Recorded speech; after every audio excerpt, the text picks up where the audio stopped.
Um estudo da Time indicou que jovens na faixa dos 20 anos alternam de tela 27 vezes por hora e checam o celular cerca de 190 vezes por dia. E você aí achando que não consegue se concentrar.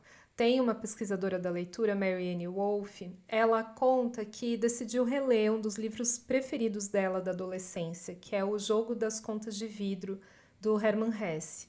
E ela conta que depois de anos de pesquisa na frente do computador, lendo e-mails, artigos online, ela não conseguia mais ler um livro de ficção no papel. Ela conta que a mente queria sair do livro, ela achava ele denso, as frases eram longas demais, chegou até a sentir ódio do livro.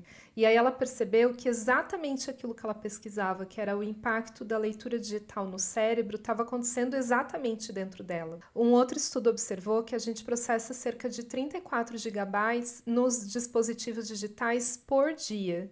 Isso é o equivalente a mais ou menos 100 mil palavras, o que também equivale a um livro de 350 páginas. Mas se a gente lê tudo isso num dia, por que às vezes quando a gente vai abrir um livro é tão difícil de se concentrar? A leitura de ficção, ela exige um olhar calmo, a desaceleração, um aprofundamento, que é o completo oposto da rapidez da rolagem da tela de um celular. Se a gente ganha rapidez, perde profundidade. O jeito que o mundo funciona hoje é no imediato, na previsibilidade e num processamento de informação muito alto. A leitura pede desaceleração, pede presença, pede corpo além da cabeça e da decodificação das palavras. Pede tempo para ouvir o autor descrever aquele personagem e situar a gente na história. Pede disponibilidade para um certo mistério, porque a gente nunca sabe o que vai sentir na próxima cena. E o mundo pede a alternância da nossa atenção. E a leitura pede para a gente permanecer no mesmo lugar, só seguindo aquele fiozinho invisível que liga as palavras da primeira até a última página. A Marianne, a pesquisadora que eu citei no início, ela conta que quando ela percebeu que não conseguia ler o Hermann Hesse, ela ficou inconformada. Como assim? Ela estava passando por isso. E ela diz que demorou 2 semanas para conseguir se reencontrar com o seu eu leitor, que é assim que ela chama, e voltar a ter um prazer de ler um livro que ela amava na adolescência. Bom, se a Marianne levou 2 semanas para conseguir voltar a se concentrar, talvez a gente pode fazer um exercício de olhar para essa dificuldade de concentração numa outra perspectiva. A capacidade de concentração, ela não é um traço de personalidade, ela é uma função mental. E como toda função mental, ela pode ser treinada. E como qualquer treino, depende das condições externas. A engenharia da maioria das mídias que a gente consome, ela é voltada para a gente ficar cada vez mais dentro delas.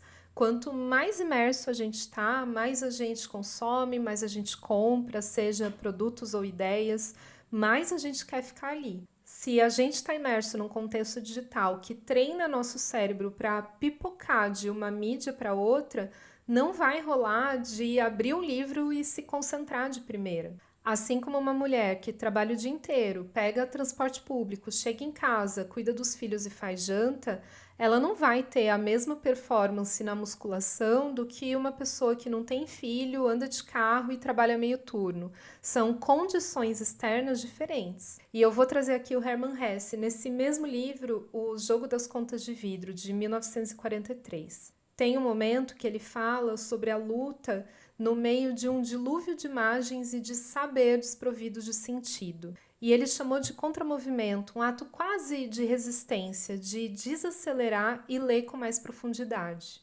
Abrir um livro hoje, ter a paciência de treinar nossa atenção, talvez seja esse ato de resistência. Resistir à aceleração e à urgência e se perguntar o quanto que o nosso eu leitor está soterrado de informação e de palavras sem um fio conectando elas. Bom, me conta aqui o que te ajuda a se concentrar para ler um livro naqueles dias difíceis. E entre o corpo e a palavra, a gente continua por aqui.